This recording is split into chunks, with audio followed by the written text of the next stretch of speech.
Please subscribe my channel. I didn't go to the party looking for trouble. I went because it was easier to say yes than explain why I didn't want to be there. Work, friends, loud music, rented house, the kind of night where everyone pretends they're still young. My wife said she'd meet me inside. She smiled, kissed my cheek, and disappeared into the crowd like we always did lately, together but separate. I stood near the kitchen, plastic cups sweating in my hand, watching people laugh too hard. I told myself it was normal. We'd been off for months. Not fighting, not fixing, just drifting. She called it a phase.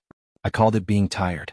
I tried not to follow her with my eyes, but I did anyway. Old habits die quietly. Someone brushed past me and nodded toward the back hallway.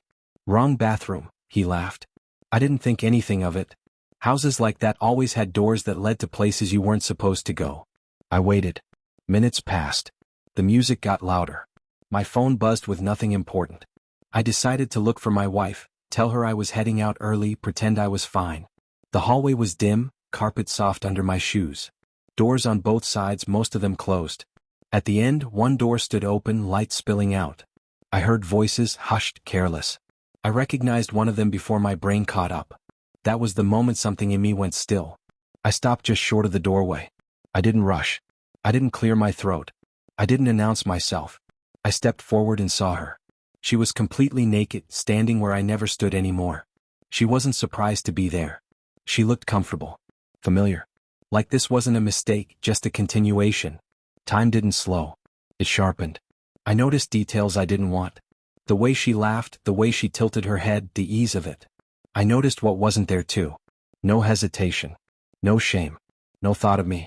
I understood then that cheating isn't always about desire. Sometimes it's about being done. She saw me. Her face changed in a way I'll never forget. Not fear. Not regret. Calculation. She reached for something to cover herself, then stopped as if realizing it didn't matter anymore.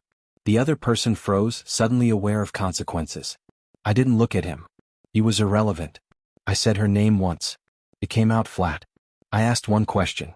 How long? It wasn't anger that surprised me. It was calm. The kind that shows up when the argument is already over. She tried to explain.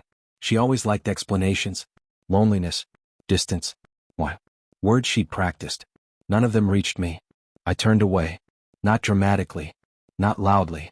I walked back down the hallway while the party continued like nothing had changed. That's the cruelest part. Life doesn't pause for your worst moments. People keep dancing.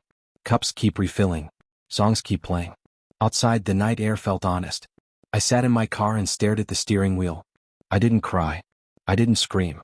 I thought about all the times I'd ignored small signs because confronting them felt exhausting.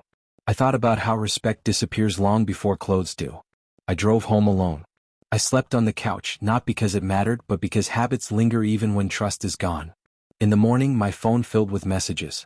Apologies. Explanations. Missed calls. I didn't open them. I wasn't punishing her. I was protecting whatever was left of me. By noon, I understood something clearly. The image would fade eventually, but the knowledge wouldn't. I couldn't unknow what I'd seen. I couldn't pretend it was a one-night failure when it felt like a long decision finally made visible. I chose silence. Not as revenge. As a boundary. That night, I packed a bag.